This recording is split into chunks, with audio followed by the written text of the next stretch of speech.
নমস্কার, আমি নমিতা।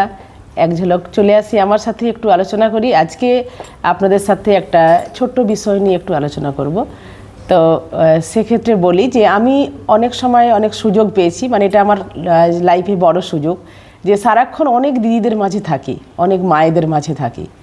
তো এই থাকতে থাকতে প্রায় বেশিরভাগ মায়েদের কাছেই শুনি যে বাচ্চাকে নিয়ে আমি স্কুলে গেলাম, বাচ্চাকে নিয়ে আমি নাচের স্কুলে গেলাম, কোথাও আমি যোগার স্কুলে গেলাম, গানের স্কুলে গেলাম, কবিতার স্কুল, মানে বিভিন্ন কালচারের দিক থেকে বা বিভিন্ন দিক থেকে আমি আমার সন্তানের জন্যে সবসময় কিছু না কিছু করার চেষ্টা করি এবং সন্তানকে নিয়ে খুব ব্যস্ত থাকি। তো সেক্ষেত্রে আমি বলবো ঠিক এটা তো একদমই দরকার, প্রয়োজন, কিন্তু তার সাথে সাথে কখনো কি আমরা নিজেরা বোধ করেছি যে আমার নিজেরও প্রয়োজন?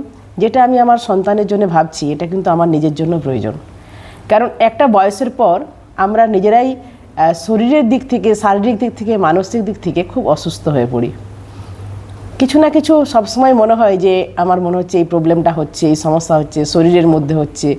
তো এইগুলো থেকে আমরা কিন্তু অনেকটা মুক্তি পেতে পারি, এবং শুধু মুক্তি নয়, অনেকটা ভালো আমরা একটা ফিডব্যাক পাবো।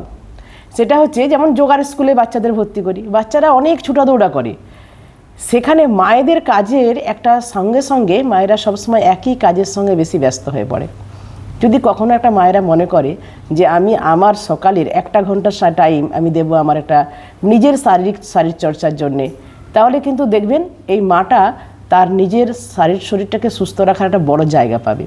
তো এটা আপনাদের কাছে বলছি এই কারণেই, যেটা আমি নিজে এটা খুব রিয়েলি অনুভব করি এবং আমি যুক্ত থাকি। সবসময় আমাকে নিজে মনে হয় যে আগে আমাকে সুস্থ থাকতে হবে। তো সুস্থ থাকার পেছনে সকালে উঠে একটু মন দিয়ে যোগা প্র্যাকটিস করা কিন্তু সব মায়েদের খুব প্রয়োজন। একটা সময়ের পরে আমরা কিন্তু ওটার উপরে নির্ভর করলে নিজেরা অনেকটা সুস্থ থাকব। কারণ পরিবারে একটা মায়ের ভূমিকা অনেকখানি বেশি। যেমন সেটা আমরা করতে পারবো, ঠিক মানসিক দিক থেকেও আমরা সুস্থ থাকবো। আমি তো দেখেছি যে মনের দিক থেকেও অনেকটা খুব হালকা মনে হয়। তো সেরকম শুধু সন্তানদের নয়, সন্তানদের সাথে সাথে আমরা যে যেখানে দাঁড়িয়ে আছি, নিজেদের লেখাপড়া করা, নিজেদের কিছু কালচারের সঙ্গে যুক্ত থাকা, নিজেদের কিছু শারীরিক মানসিক শান্তি পাবো এরকম কিছু কাজের সঙ্গে যুক্ত থাকা কিন্তু সব মায়েদের দরকার। এর জন্যে আলাদা করে কোনো সময় লাগে না। যে সময়গুলো আমরা বেয়ার করি সেই সময়ের মধ্যে খুঁজে বার করে নিতে পারবো যে কোন সময়টা আমি কোন কাজের জন্য দেবো। তো আমি চাইবো আজকের এই কথা আপনাদের উদ্দেশ্যে সবার জন্য বললাম। তো আমরা সবাই একটু এগিয়ে আসি, সবাই ভালো থাকি, সুস্থ থাকি, এই কামনা রাখি আপনাদের মাঝে। তো আবারও সবাইকে অসংখ্য ধন্যবাদ। আজ আসি, নমস্কার।